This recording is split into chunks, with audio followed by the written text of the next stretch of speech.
This is the University of National Champions, Part 11. We're going to talk about it on 94 feet of UNC. Gordy to Black. The time, 18. Shot, Jordan! Michael Jordan! Swicker with the defense and the rebound. That's a good effort by Swicker. Stackhouse freaking it on Park. Reverse dunk is good, and he gets fouled by Park. Oh my goodness, what a dunk by Stackhouse. Interesting that he brought him back so quickly, but you know what? They're down eight. It's fair to say, you can't teach that. You can't teach that. You can't teach that high-rising ability. Three. And Green rips down the rebound in traffic. 4-on-1. Great job. What a terrific job in transition. I mean, you could. The glass no good. Rebound followed by Hansgrove. Good! Carolina. Inside 30 overall. Love, top of the key. Alice about this over. Carolina. The Tar Heels have won the national championship. And that is it. There is a new team in college basketball. North Carolina takes the title. Have been any fighter. North Carolina is the 2009 national champion. And this year, the confetti is going to fall to North Carolina. We're not going to be denied this time. What's up, everybody? I am back. I am back. I am back. I am back. I should have played like some Mace welcome back music or whatever, because it's been a long time, Ed. I ain't gonna lie. It's been a minute, but things have been going on or whatever. But it is what it is. We back now. So, but listen, I appreciate all the love and support from everybody. I mean, it's just been an amazing ride. Everybody has just been so good and pleasant. And, you know, just reaching out, just saying how much they love the show. And of course, I'm here for y'all. I do this for y'all.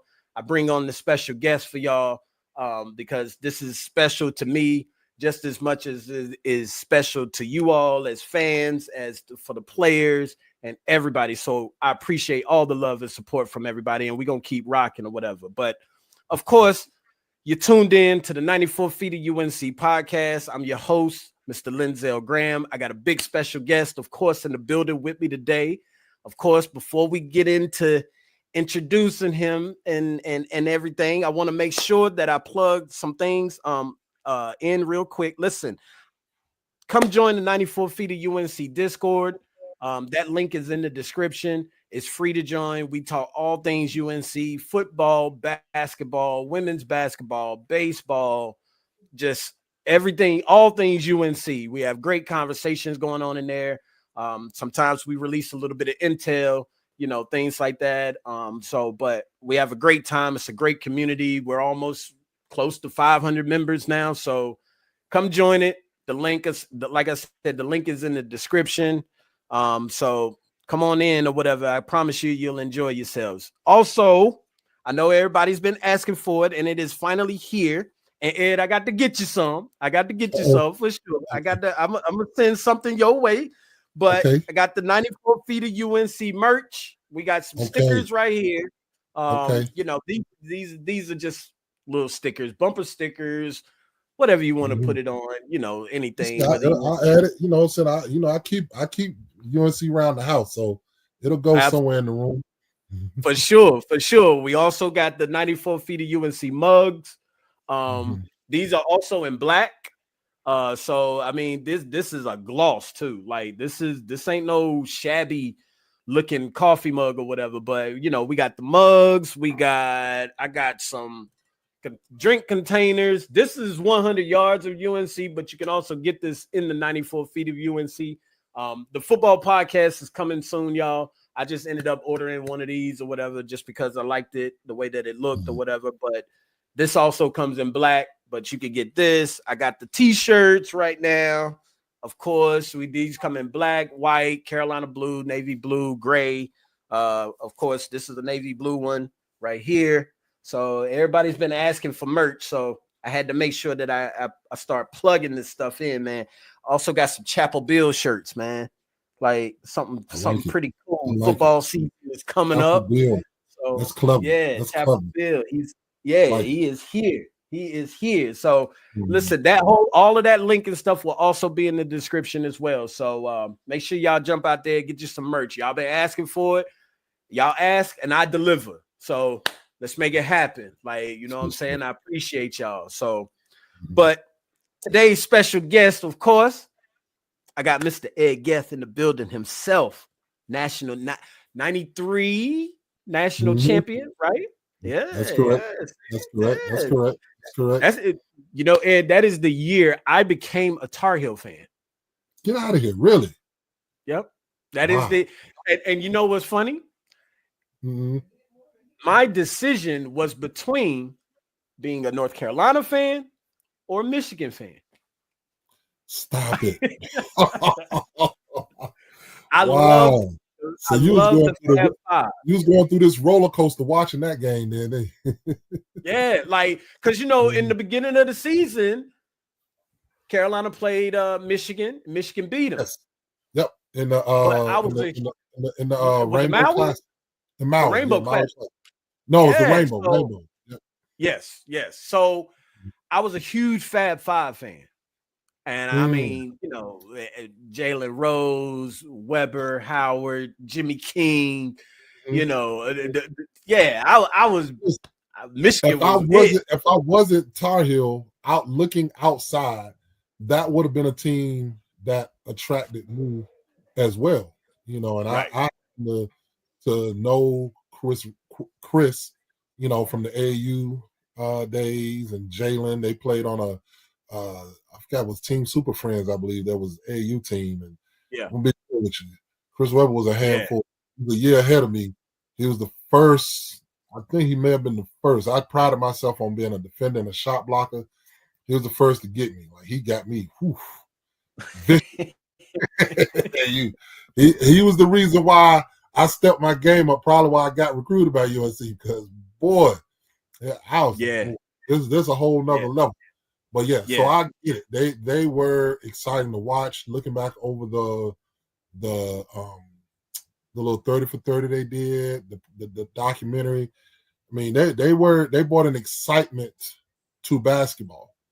So we knew what we were kind of up against, going against not only that caliber of talent, but also the fanfare that they brought to the game, the attention and the charisma. Yeah, it was exciting. And never won any kind of championship. Never. They didn't win no regular season, no conference, no NCAA. They didn't win all of that talent and never won a championship in nothing. Really, like, they didn't win that conference championship that year. Now I know you've done your research. Yeah, no, I don't think so. I know they didn't win it that first year when they were freshmen.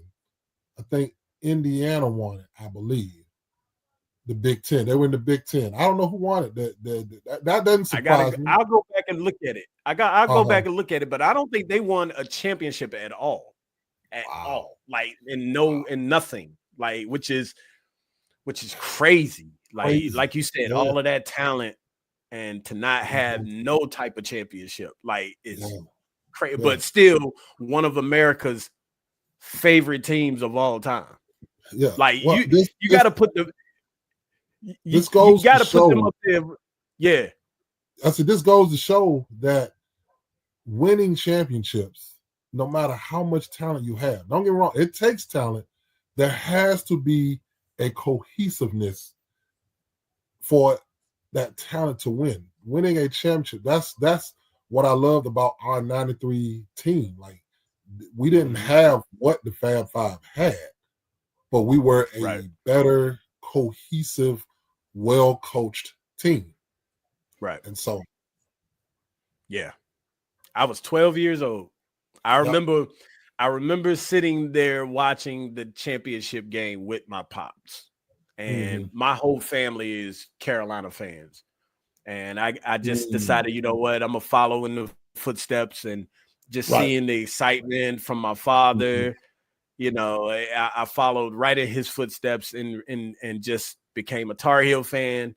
He's a Knicks fan because he, being from New York, he's a Knicks fan, Giants fan, Yankees fan. Like, New Yorkers are loyal. Yeah, I picked up all of that. I picked up all of that from him. So, but I made the right decision. Right decision. Because, you did. For sure. Mm-hmm. I don't regret anything. I don't regret anything at all. Yep. So, but nah. So Ed, let's jump into some things or whatever. I tell everybody, listen, this is the Zell Dome, of course. So it's kind of like like my Ding Dome or whatever. So of course, welcome.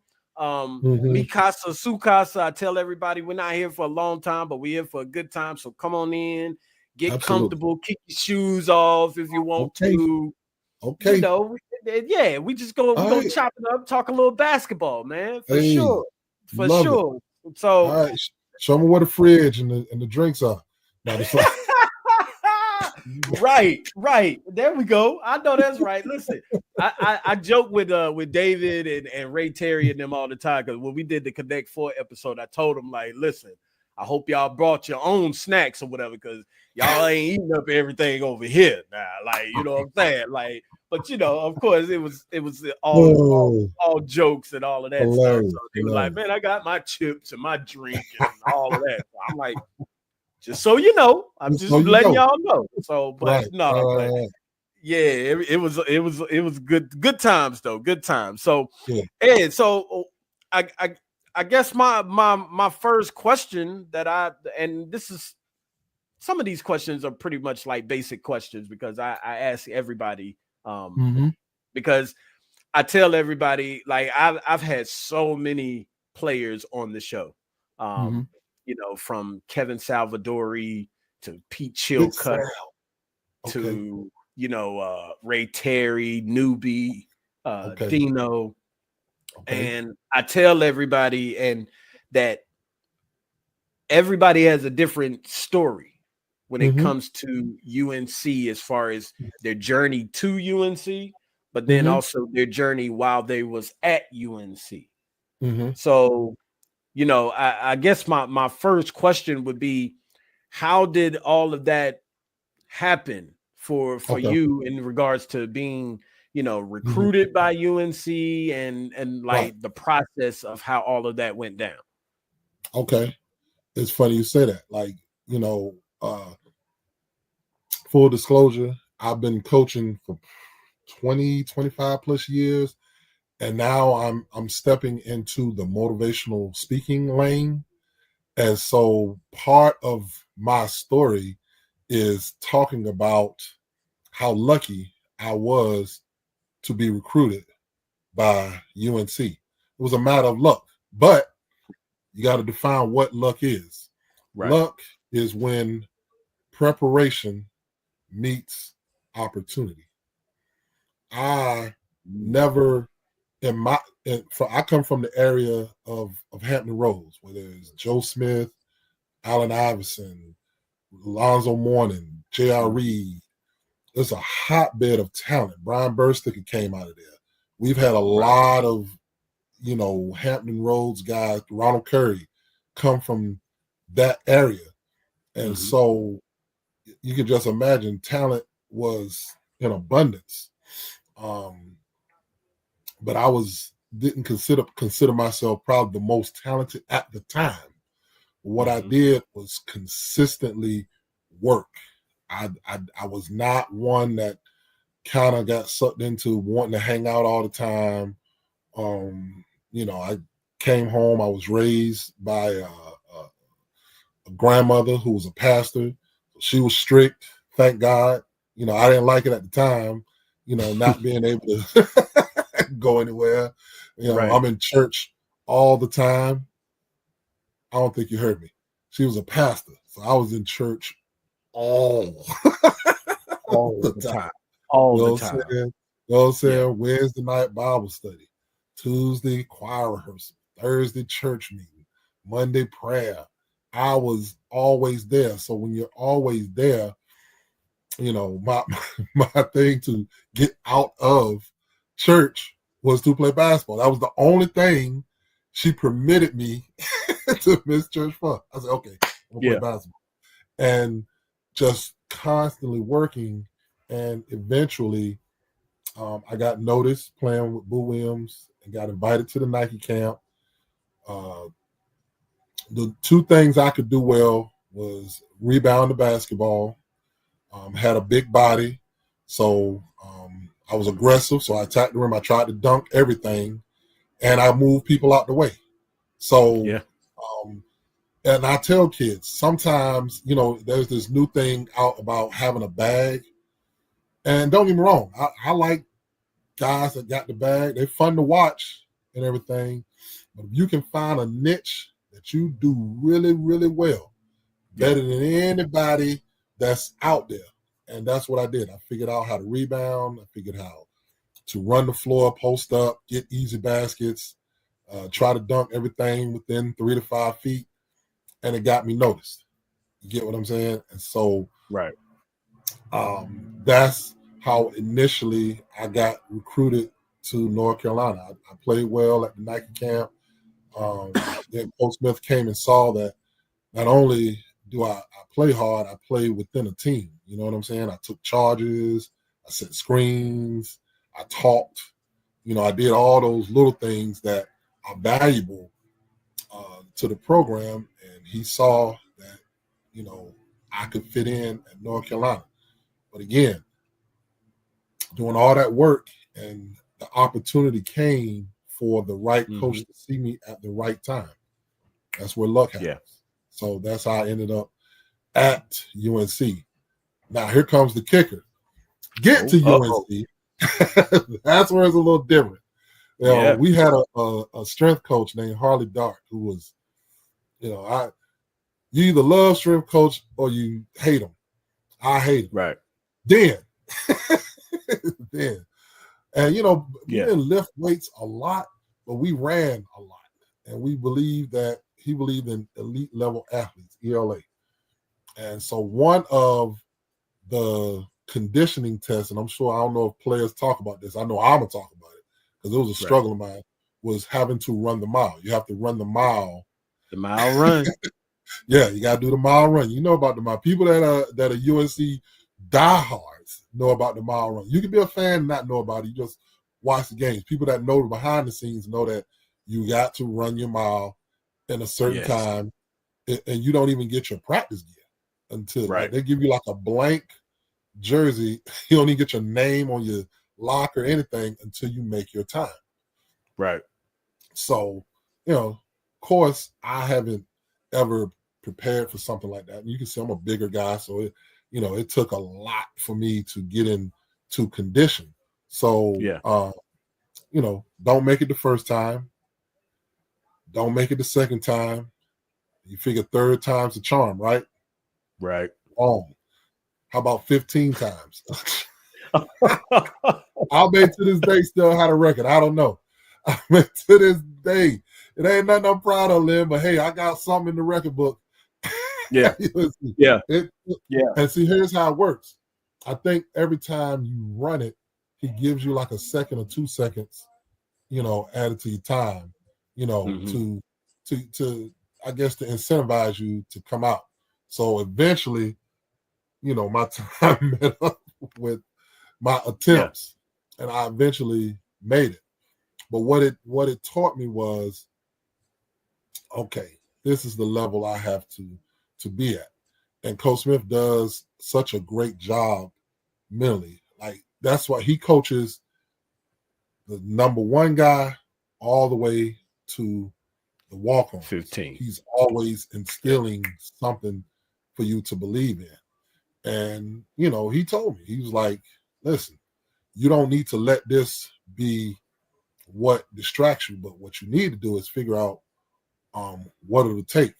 And I went to him and I said, Coach Smith, I would really know what it would take, because that pain of having to go through that, I knew we were going to have to do this every year. I made the team and we won a national title, and I was excited. Don't get me wrong. But that following year, I'm like, man, I ain't going through this again. So he told me to talk to the track coach.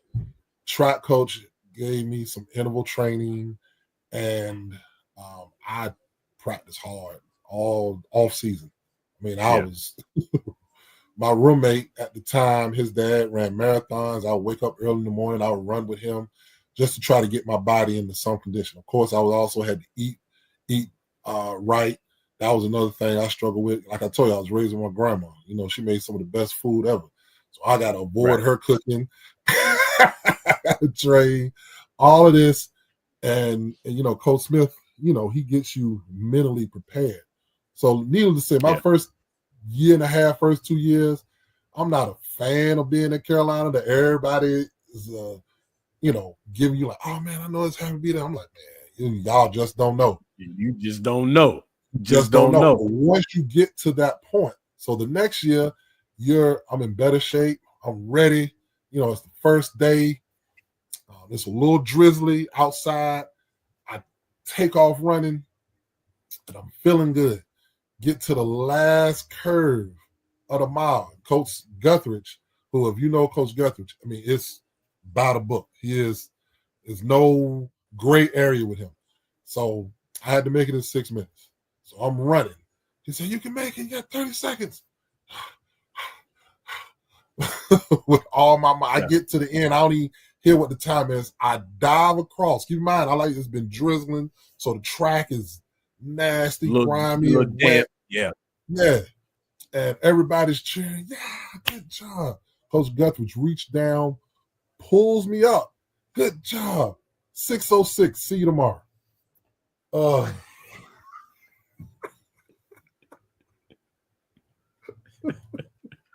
That's a heartbreaker right there. Heartbreaker. But again, the standard is the standard. That's it. But that's you have to, you know, keep a standard. And he held me to it. Now, I eventually made it, I think, maybe on the second or third try after that. But I was upset. I was heartbroken. You know what's it's funny because I think if I can't remember who it was that I was talking to. It might have been Ray Terry, but at one point he even said that there were times to where the forwards can't run with the guards or not supposed to be running with the guards at the same pace. And like Coach Smith or Coach Gutt or somebody would get on them. Matter of fact, I think it was Coach Williams, because of course that's when Ray Terry was there. But he was saying, but he was saying that Coach Williams was like, "Why are you running with the guards? You're supposed to be running with the forwards and the centers." So it was one of them things like, well, wait a minute, I'm supposed to get this done in a certain amount of time. Right. The guards are probably a little faster, of course, naturally more than the forwards and the centers are. So, of course, why I can't run with them. But no, you're supposed to get things done in a certain amount of time, but you're supposed to run with your group of positional players that you're supposed to be running with. Like, I think that was from Ray Terry. I don't know how accurate that actually is, because that was the only time that I've heard that. This sounds right. It could be anybody, but that sounds right. I mean, if there's a standard, and I mean, listen, there's stipulations to that standard, and that I can see where that could be one of those stipulations. This explains why they do a great job of pushing you to that standards without demeaning you. That's what separates Carolina from other, because everybody's pushing. Everybody's trying to squeeze the best. Everybody's trying to drive their athletes to be your best. But some people coaches don't have the decorum, the demeanor, the manner in which to motivate you without breaking you, without, hurting part of your ego. That's the beauty of what, Carolina does. And it's funny, like that story, as painful as it was then, is the motivation for, when I speak to athletes now. I use the word mile in my motivational speaking, because the M stands for mental toughness. The I is intention over comfort. You have to have an intention in what you're doing. It's never going to be comfortable. Like you never got comfortable at UNC because there's always a standard that you got to hit. Right. The L is long-term vision. So I had to see what I was running for instead of focusing on the next lap. I had to see, all right, I'm playing for the name on my chest. I wanted that UNC name on my chest. I wanted to be a part of the team. I understand the goal, long-term vision, and the E is effort to the end. Like I just described, I ran and dove at the end because I wanted to run through the line. I wanted to show that I'm giving it my all to make this team, to be a part of this team. So that, like I said, it's even your roughest moments at UNC are inspiring and intentional for things later in life. That's what everything at UNC had a purpose. Yeah. Everything. I don't think people understand how long a mile is. Oh, like when you got to run it. When you got to run it. Yeah. It's too. Cool if you just got to drive, or if you just got, even if it's just a casual walk, a mile is not that bad. Right. But when you got to run it in a certain time, nonstop. That's tough. Feels like something's on your back. That's all I'm gonna say. Yeah. It's funny because I've never asked any of the players like how many of them implement that into maybe where they may be now, if they're coaching or or anything like that, if they implement that into where they are now. Like like speaking with Derek Phelps, when I spoke with him, and he's up at LIU with Rod Strickland. I think it's Rod. That's okay. Yeah. He's up there with Rod Strickland at LIU, but I never asked him if he's taken that and implemented that into him being an assistant coach. Like, hey, we're gonna do a mile run or whatever. Now I do know that he did. If I'm not mistaken, I think he took because Derek is a New Yorker.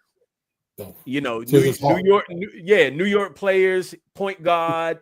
They like to be a little flashy and stuff like that. And he did tell the story about when he would sometimes in practice he would just bring the ball up the court, dribbling through his legs, and Coach Smith would just stop him like, "What are you trying to do? You trying to be flashy? You're trying to no. The only time you go through your legs is if you're being guarded."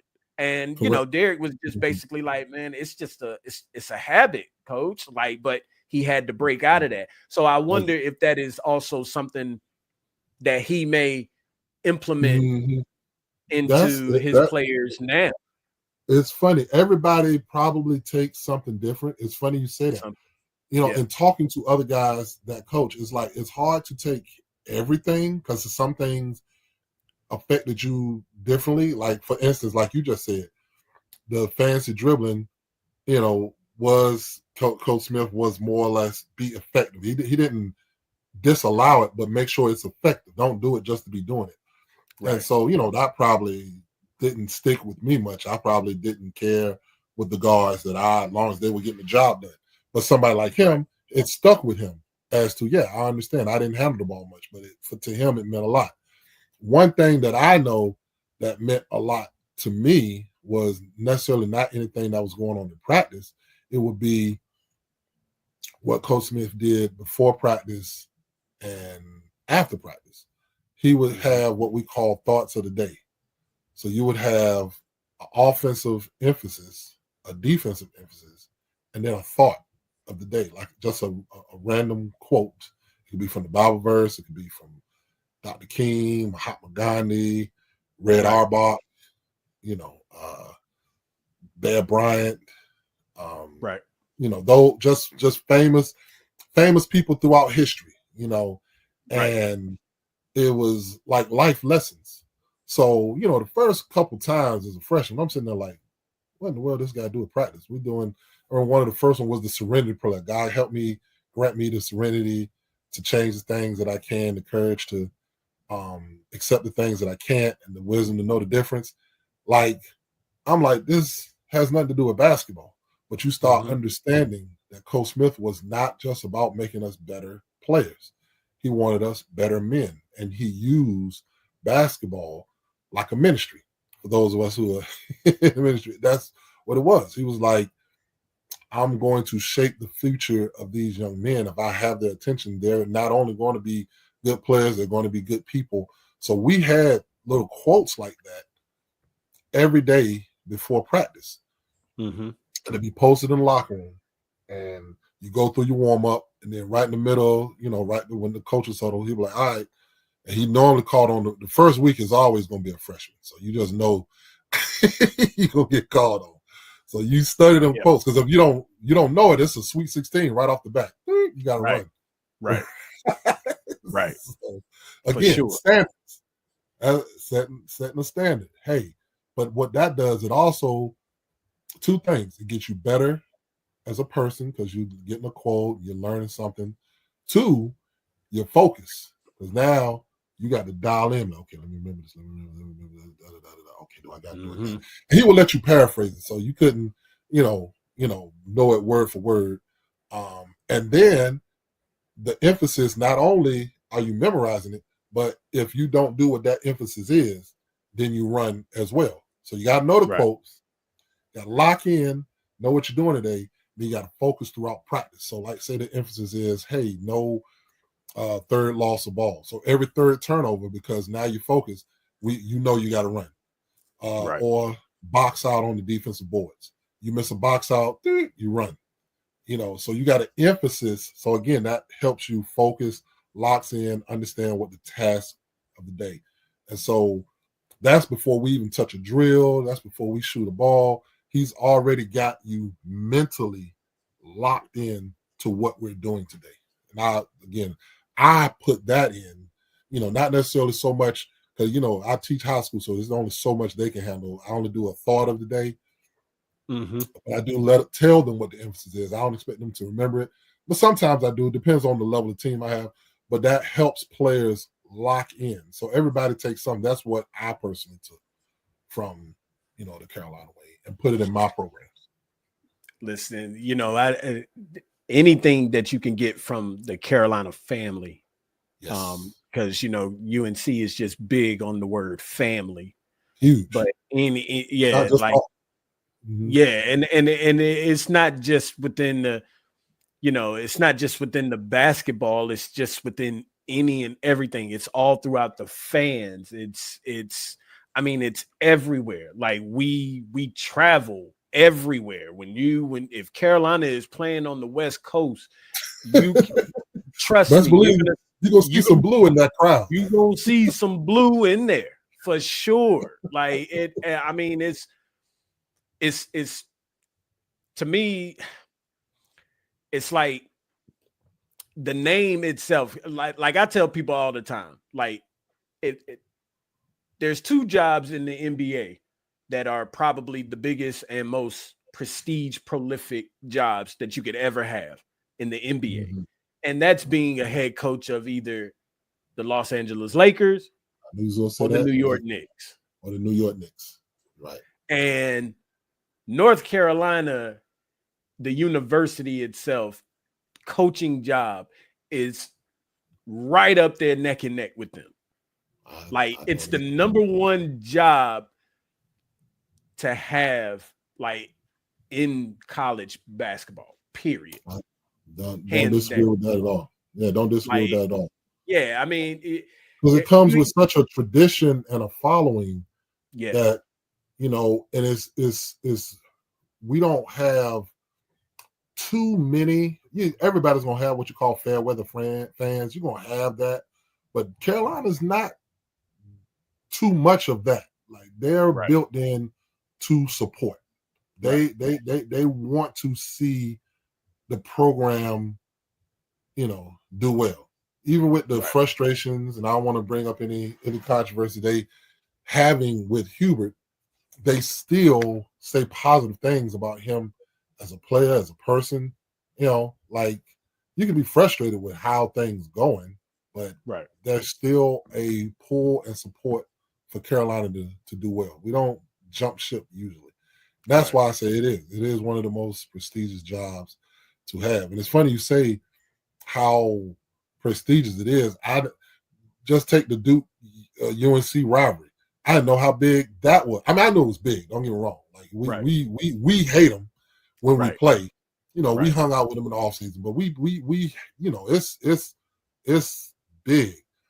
But and not to cut you off, but that's something that I don't think the fans are the ones that actually make that rivalry what it is.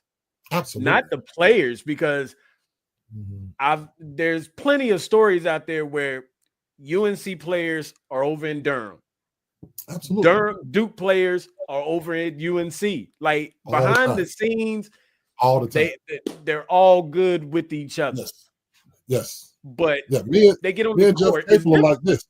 Yeah, I love Jeff Capel. Me and him are really good friends, and we used to get our hair cut at the same shop. Yeah. Yeah. So, but when I graduated, played overseas. When I came back, one of my first jobs was working in Durham Public Schools, and one of the coworkers, one of the fellow teachers, you know, invited me to come to his house for the Duke UNC game. I wasn't going. I usually go, but this, for whatever reason, I wasn't going to be at the game this time, and so because I was in Durham, and I said, sure, I come over to the house. I'm thinking, you know, it's like any other game. It's gonna be some guys there. We're gonna probably have, you know, he'll probably have some pizza, some snacks, beer or drinks or whatever. You know, we just gonna all hang out, have a good time, talk a little junk, watch the game. That's it. I show up.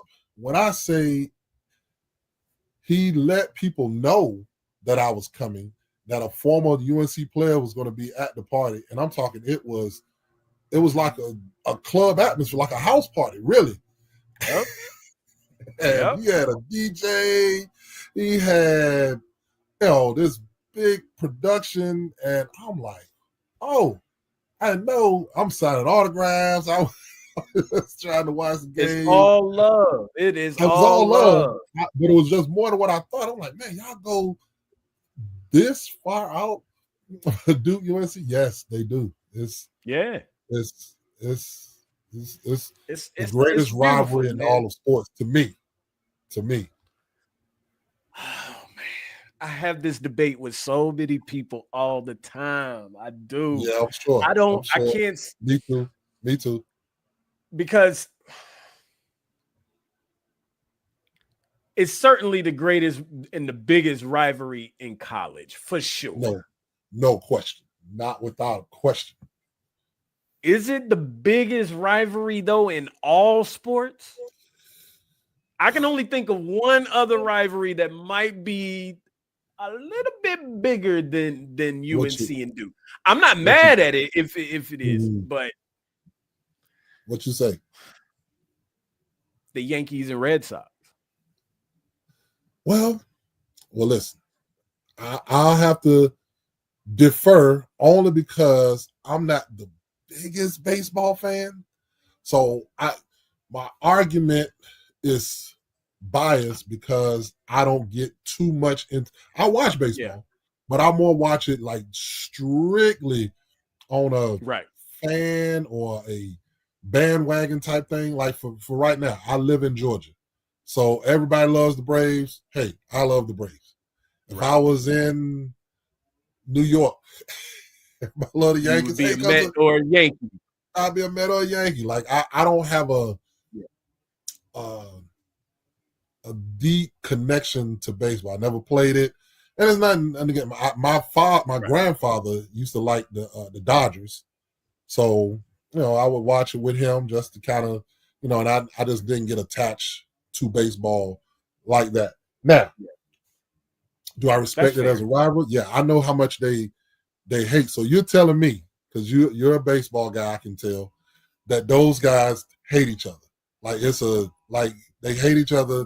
Like Ohio State, Michigan, like Duke, Carolina. Yeah. Like, listen, yes. I know for a fact, like it's one of those things, like if you're in Boston and you got on a New York Yankees hat, could be some problems, and vice versa.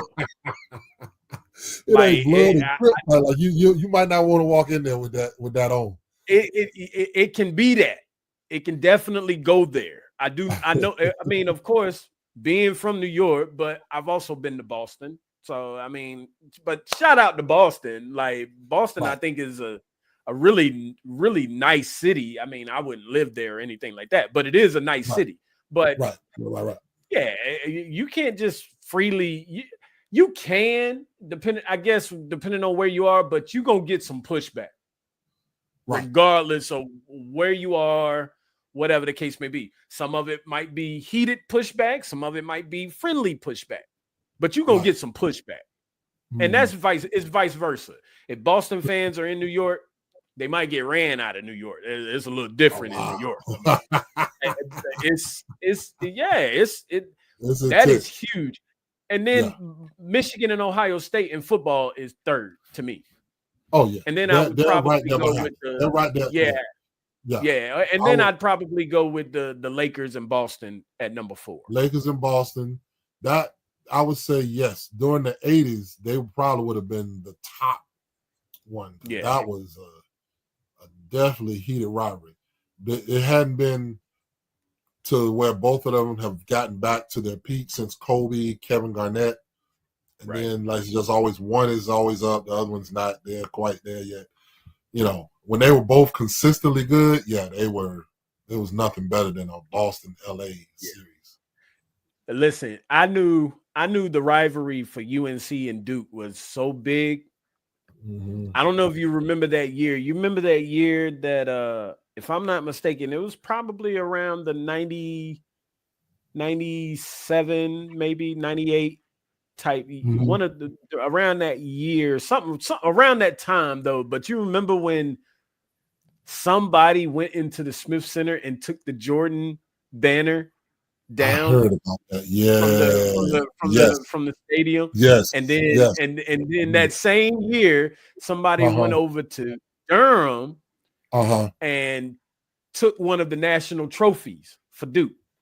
So it like and this was for Carolina and Duke games. Like that's how big that's how big it was. Like they schemed up. Like you got to think about it.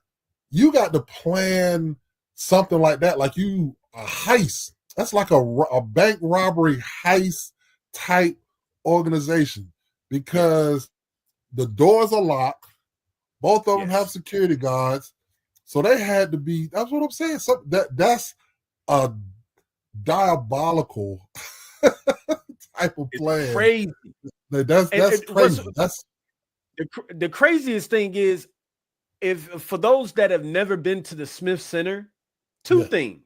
Number one, I don't know how in the world they mustered up themselves to go up there to get that, because that don't just. It's not just sitting there for you to just be able to grab. Basically, like you got to climb the beam. Some type of crane, like because you ain't getting that with just a step ladder. That ain't a ladder. Right. Like you got to, and it's not where you can even go to the upper level and climb up. It's in the center of the dome. It's right above the court, like the edge of the court, and go straight up. So it's that part of the highest peak of a dome. Right. And somebody got it. Not to mention, looking at it from the floor, looking at it from your seat, it looks like a jersey. But people don't understand how big those banners are. Yeah. Like those banners are huge. They're the size of carpets. Yes. Yeah. The size of like giant rugs or carpets. They're big. They're huge. They're bigger than a full SUV. Yes. A full like huge. A big Denali Yukon. They're longer than that. Like and bigger. Like you can use it for a car cover to cover that. Like, listen, I knew that rivalry was real when all of that happened. Yeah, I said, it's getting real. I said, it's getting real now. Yeah. But you know what? It was exciting. Like because I'm one of them. I like that type of stuff. Now, granted, you know, as long as it stays with the rivalry, Yeah, and oh, it of doesn't course. go outside of that Yeah, as to long as where, don't go like personal physical harm. harm, Yeah. things We don't like want to that. see. We But don't want to see nobody like arrested or domestic right. violence. None of that stuff. Right. But But if you want hey, to go over listen, there and you want all the good. to, Yeah, if you want to go over there and toilet tissue Cameron Indoor yeah, Stadium, yeah. At worst, you're gonna get a like, trespassing charge. that's it. Yeah. Or that's part of the rivalry as long as it's not harming the building. Correct. Like, Yeah, as I'm with long you. as you're not setting the building on fire No or, damage. No, don't defecate. Don't things do any like of that that. stuff. Yeah. But if you want to go and toilet tissue it and all of that, like, I like that. I think that is great for the right. Yeah, that sends a I statement. wish they would Yeah. continue to do it. Right. So,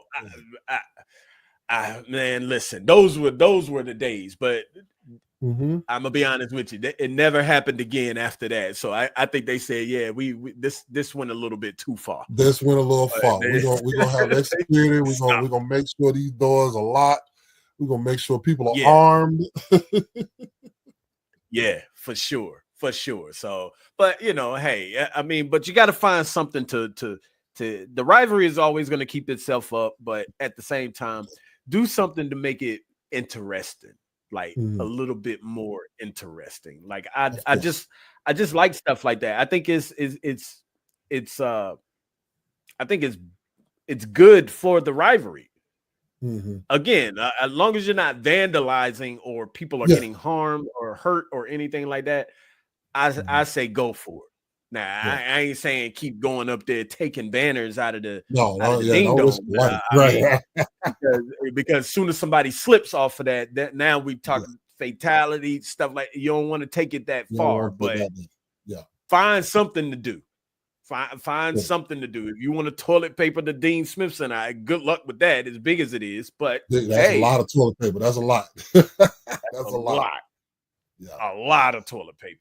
But hey, it is what it is. It is what it is. But those were the good old days, man. I if I'm mistaken, I think that was around 90. I don't remember the year. I remember when it happened. It was after we left, so I'm not too sure, but I do remember it got intense. It wasn't in the 2000s, and if I'm not mistaken, it was around that time where I know somebody that definitely would know, and that's Newbie, because I think it happened. I know for a fact it was during that Jameson, Carter, Coda. Oh, then that was definitely 97, 98. 97, 98 era. Yeah. Sure.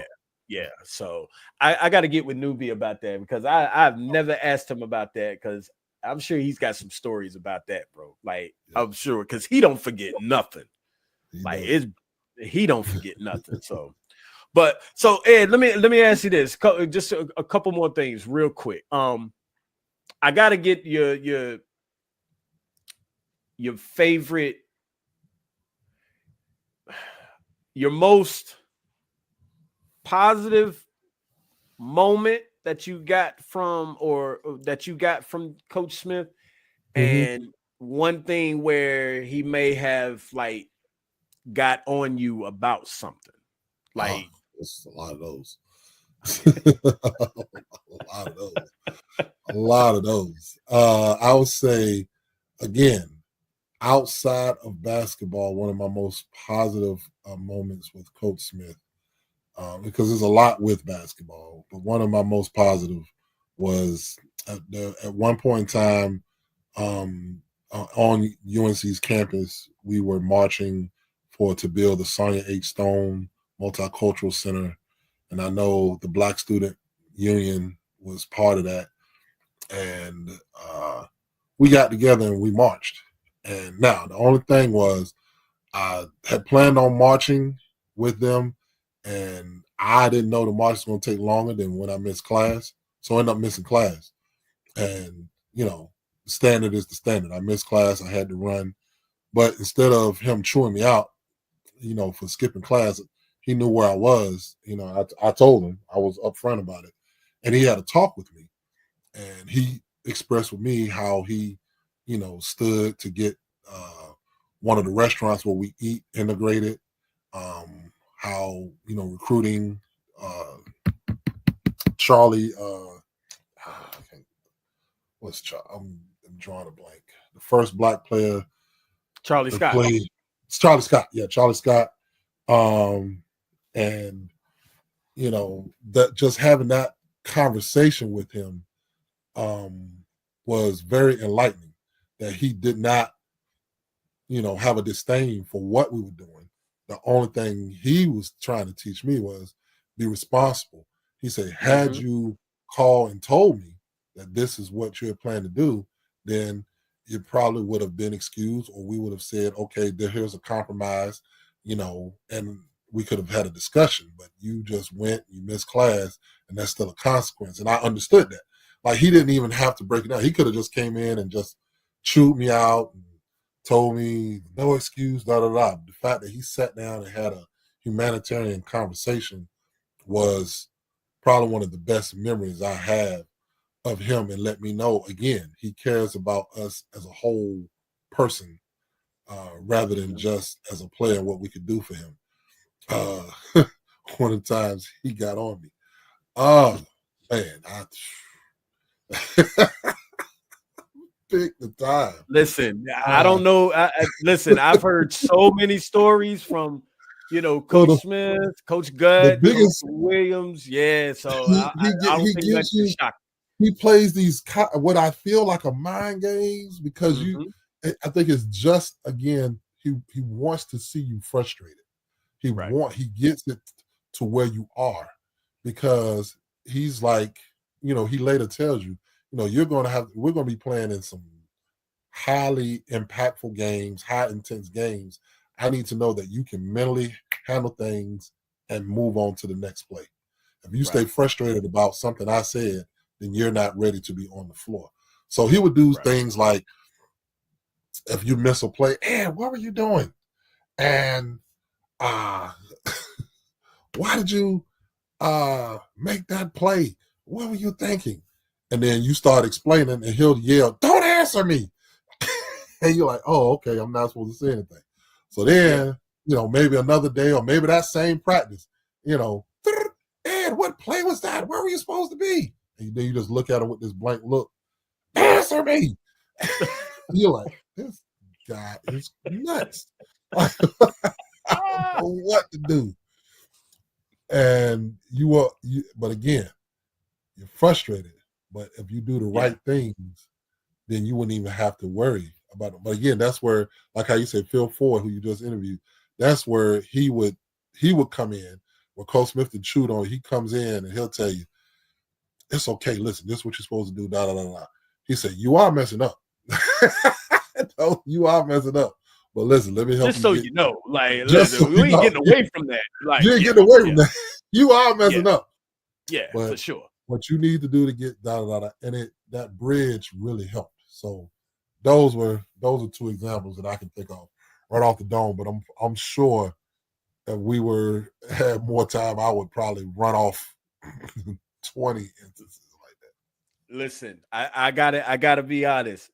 I think probably one of the best stories that I've heard so far from everybody that I've talked to. Right now I can't say that anybody has topped Newbie's story. Oh, Newbie got some story. He's the best. He's the best. There's one particular. Now, don't get me wrong. Me and Newbie, like, we talk every day, just about behind the scenes. We talk over the phone. That's like my brother, like him, Ray Terry, Dino, all of them guys, right? But so he has told me some stories, of course, off air and everything. But one of the stories, of course, that he had mentioned on air and on the show was there was one time that they wasn't doing something right in practice. Like, they came. Newbie said it went just like this. They got to the gym. They got into their practice uniforms. They went out on the court.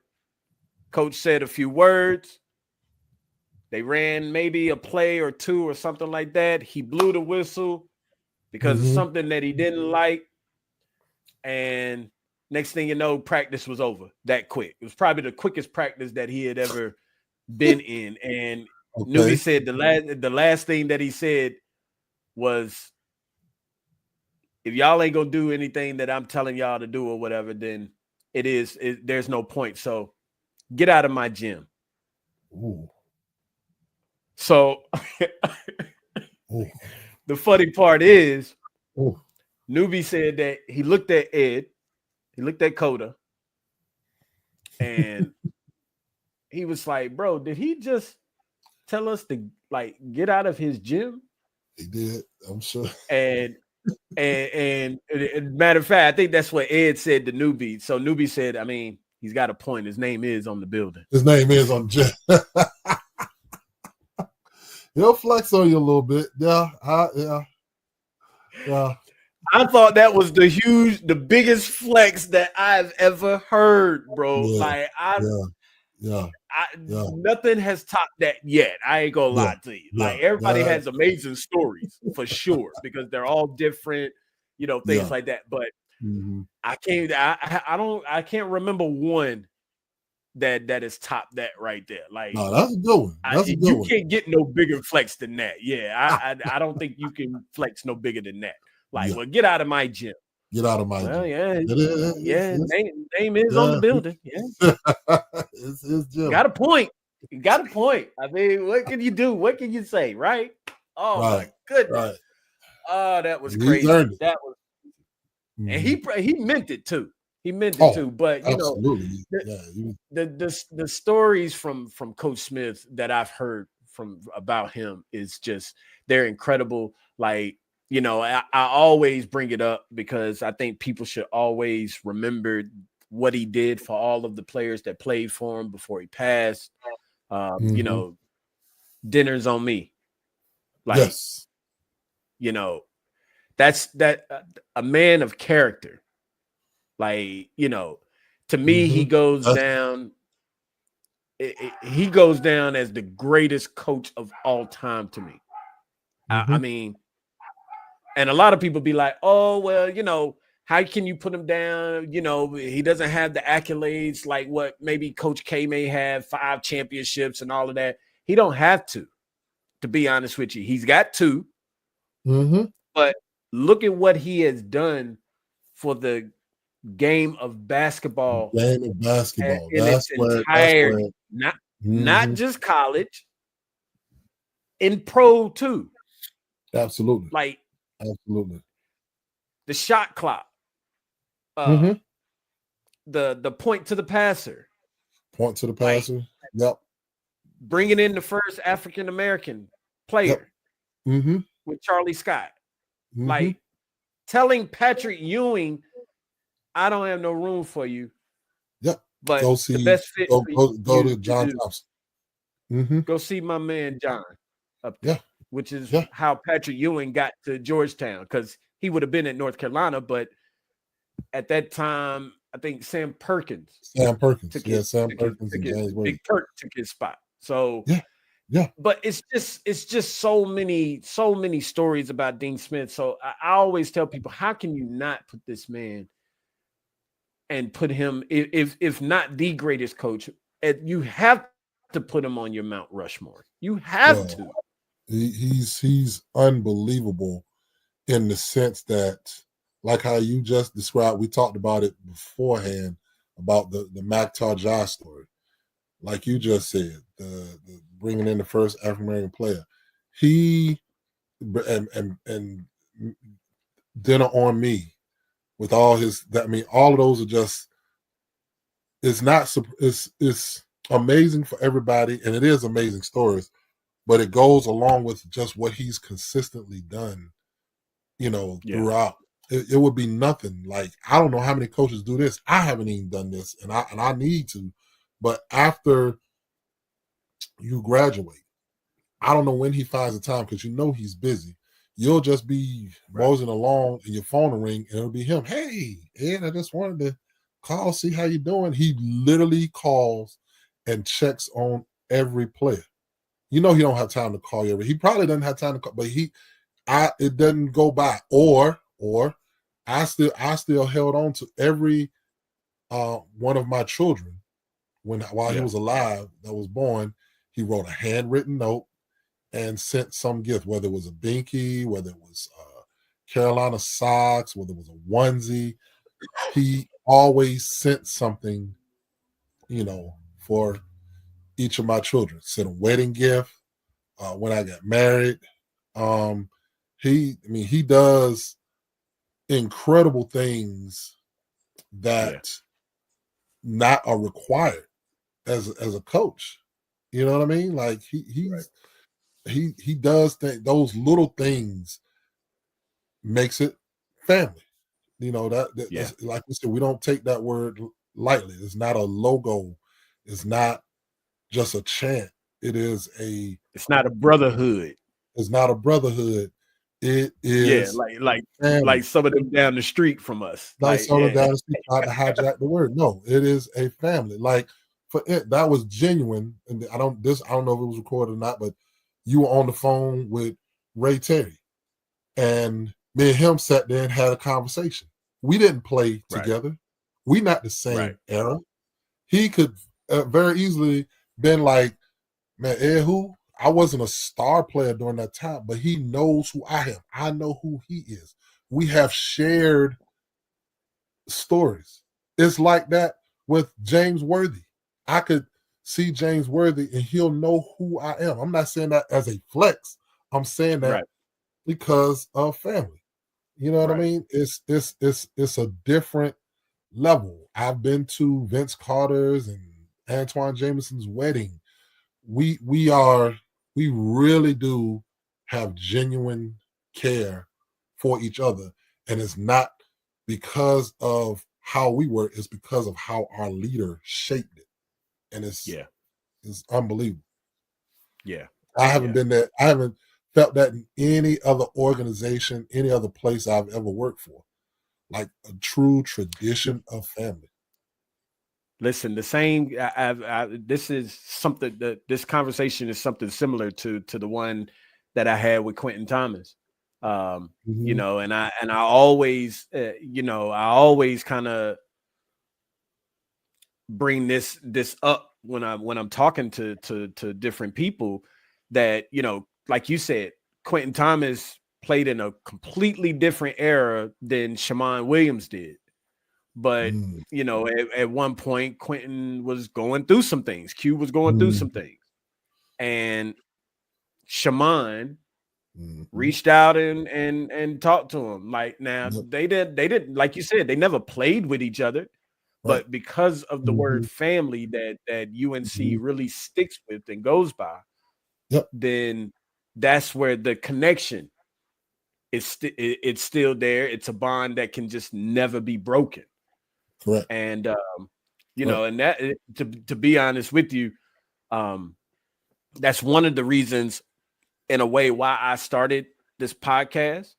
Because not only do I have the interviews on here, but I also have a group chat that I've started with all of the players that I've either spoken to, talked to. I mean, everybody is in there. I think you're in there. I'm in there.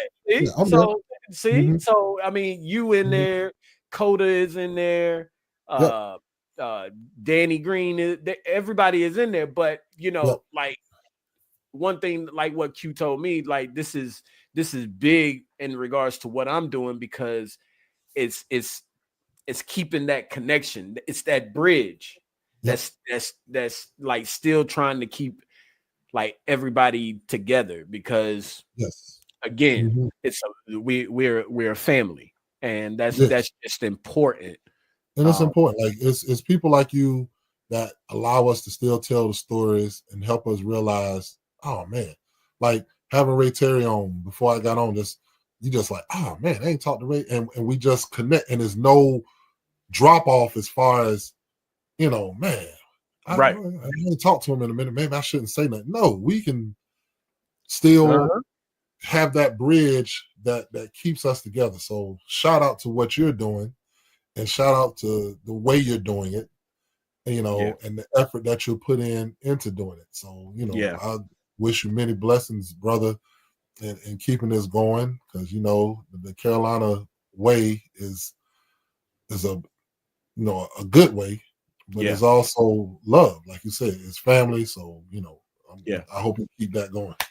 And the fans, the fans have been wanting to know what the players are doing after UNC. Of course.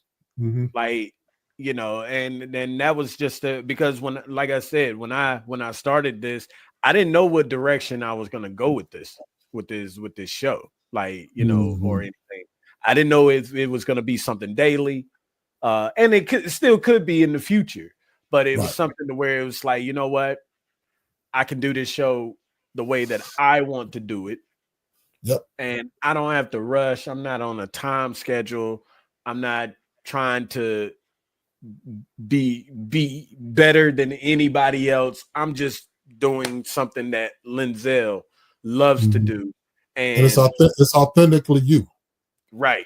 And I mean, I sat up and I listen, I tell everybody all the time, like, I remember sitting at home watching you all on TV playing at a university that I always wanted to go to and step on that court and wear that jersey. Like I did, but never got that chance to do so. But having the opportunity and the ability to be able to speak with you all, someone that I've seen and watched growing up on TV and and things like that, it's a great thing, bro. And I mean, I can't be more than grateful. And I'm just I mean, I love it. I love it. And I'm not gonna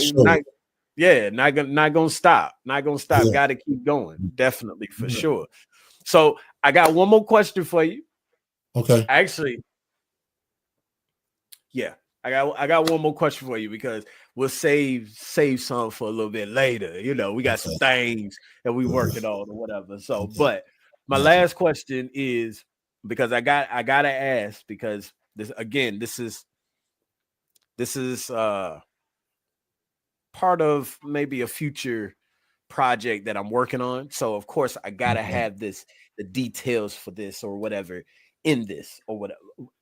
It'll make sense later on. But I gotta ask you the emotions, the feelings, the excitement, or whatever it was that you felt when y'all won the 1993 national championship. The emotions, the excitement. Well, let's go back to building up to it. It's funny you say not winning the championship in Michigan. We didn't win the ACC tournament that year. Right. I remember we lost to Georgia Tech, very good Georgia Tech team, and because I think Derek Phelps, our point guard, gets hurt the game before, so we don't have him that championship game, and he's like our general. And not to make excuses, because definitely Georgia Tech played well, right? But then we just did not. We weren't the same type of team without our floor general, which shows that again we were a team, and so we didn't have a lot. We had talent, but we weren't individually talented like the Fab Five were, where everybody goes and gets a bucket. Everybody had a job, and without everybody doing their job, it sometimes changes the dynamic of your team.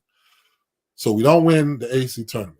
So now, we go into the tournament. We still a number one seed, but everybody's now having their doubts. I don't think many people think we're going to be that team.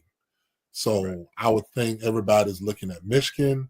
I think everybody's either thinking Kentucky on the other end. That it's other teams that are everybody's kind of talking about, and Michigan runs through. I mean, they had a good little run. They were really good, and then we make it to the championship game, and we nobody's surprised, but they're like, ooh, I don't know about Michigan. So we know going in, we're a little bit of the underdog. So that gives us a little chip on our shoulder and, again, gets us locked in all during the week because we're in New Orleans and we really went down there with a business attitude. I don't think too many people got caught up in because the Final Four is a lot going on, and New Orleans is a lot going on. Yes. Nobody was hanging out late. Nobody did anything that, was distracting. I think we were all really dialed in. So to go in and to see the strategy that we put in working, even though they were hitting us with their best shot, but we were there the whole game. And no knock on Steve Fisher and their coaching staff, but I knew if it came down to late game situations, my money is always on Coach Smith. He is a wizard. He's a genius. He's a basketball man. Outside of all these great things we're telling you about as a person, don't get it twisted. He is a basketball coach. I mean, he is very prepared for every situation. So, he probably had something great drawn up that was going to, get us the win regardless. But when Chris Webber traveled, so the first emotion is, what? Oh my God, how did you not call that? So we going nuts then. Then he dribbles down, gets trapped, and he calls timeout. Now, it must have been Phil Ford's job, Coach Ford's job for timeouts, because he's the first one that jumps up and down and he's celebrating. We're like, what is wrong with Coach? Right. He just called timeout. And so I see him lean and tell Coach Guthridge or one of the coaches, he's like, they don't have no timeout. They don't have no timeouts. So then he looks at us. They don't have no timeouts. And then now we're like, yes, this is okay. All right, we're good. But now, Donald Williams, who had an unbelievable game, about shooting the lights out. Oh, man. That was one of the best shooting displays to this day that I've ever seen. He was on fire. So we locking hands, and he sinks the first one, the second one. So now we relax. We like, oh, it's easy pickings because we get the ball back. We throw it into him. They foul him. We go, oh, so now we just answer because we know this is happening. So now you're just overjoyed. You feel like I say, every preseason test we went through was worth it. Remember, I talked to you earlier about running the mile. All of this was worth it. You started seeing like the mental preparation that Coach Smith was putting us through. It's worth it. So you get a feeling of joy of seeing how everything comes to pass, about how you visualize, when you put a visualization in somebody's head. Because that Coach Smith, that's another thing. He gave us at the beginning of the year, he put a picture of the new Silverdome with the caption UNC 1993 champions. And it was in our locker all year. So we looking at that. So we have something that we're, playing for, that we're fighting for. So to see all that come together, it was just amazing. You realize, one, Coach Smith is a genius at motivating players. Two, having the best team play hard will beat any amount of talent if you're more disciplined, if you're more locked in. And then after that, you're just celebrating. After that, it's a dream come true. Yeah. Yeah. I think I heard the story to where I think it was the 93 championship, but Coach Gutt went in the locker room after the championship game and wrote on the board, no practice tomorrow. Except for Ed and Sir. Yeah, sure, he did. For sure. Like, because he was like a replica of Dean. He was like a more serious replica. Yeah. A lot of Dean people would laugh a little bit. Guthers didn't laugh that much. Well, he did, but it was dry humor. Yeah. Sometimes he would get because I tell people all the time, because a lot of the times when people mention the coaches and stuff like that, they'll go from Dean to Roy to Coach Davis now. And I tell people all the time, no, Don't draw out Coach Geth. Don't draw out Matt Doherty, because without Coach Doherty, we wouldn't have the 05 chip. So you can't. He recruited those players, no question about it. So you can't draw them out or whatever. Like Coach Geth, a lot of people think that Vince Carter and Jameson and them was just coached by Dean, and that wasn't the case. No, that wasn't the case. No, that wasn't the case at all. He coached Carter and Jameson, and he also coached Ed Cota, Shaman, Okalaja, Julius Peppers, Brandon Haywood. He had he had some real Joe Forte, Big Mac. Yeah, he had all those. He had all those guys. He had all those. Guys. So he's got a list of I mean, that was just an amazing team. I'm to this day, I'm still heartbroken that they did not win the national championship. We consistently say that's the greatest team to never win a championship at North Carolina was that team. I can definitely see that. Well, they compared that one against which one is it? The Stackhouse, Wallace, McGinnis. That's another one. Yeah, that's another one. Yeah. What was I was that, on that 90, team. That's 94. What was that, 95? 94? 95, yeah. 95. Because, Jameson and them is 98. 98. So 98, then you got 95 was definitely, that was another one. Like, we ran into Arkansas, 40 minutes of hell, which was appropriate. That was in 95. Yeah, that was 95. Yeah. Yeah. Because 98, it was Utah. Yeah, that's right. In the Elite Eight. Yep. Keith Van Horn. Who else was on that team? Not Butchler. What was his name? Was it Andre Miller? Andre Miller. Andre Miller was on that team. That's right. Yeah. And Utah, boy, they had a team, man. They had a good team. They had a good team. I don't know how they beat us. Golly, man. And that was a trip to the Final Four right there. Like, because that was in the Elite Eight. Yeah. That was an Elite Eight game. So, oh, man. Two great teams right there. Two great teams to never win it. And then they mentioned 2012. Trying to remember that team. The 2012 with I think it had PJ Harrison, Barnes, Kendall Marshall. That was the year Kendall Marshall got hurt. Yeah, Kendall Marshall got hurt. Yeah, that was hard. Yeah, I remember that. Yep. Yeah. That team should have won. Yeah. Wasn't Zeller on that team? I think Zeller was on that team. Yeah. That was a tough loss. Yeah. That was a good one too. Good one. Yeah. Man. All right, man, we got to get up out of here, man. I got to. Yeah, we do, man. We do. Listen, listen. I appreciate you for joining for sure and coming on, chopping it up with me a little bit. Love this.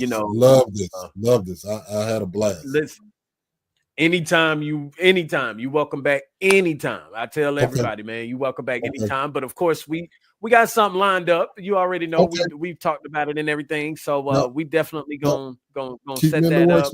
Keep me in the works with it. Absolutely. Okay. So but yes, ladies and gentlemen, that is Mr. Ed.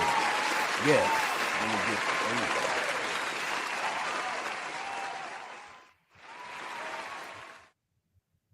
All right, so listen. I appreciate everybody for joining. Again, all of the information, Ed's information, and everything is going to be in the description. Appreciate y'all joining, and until the next time, please.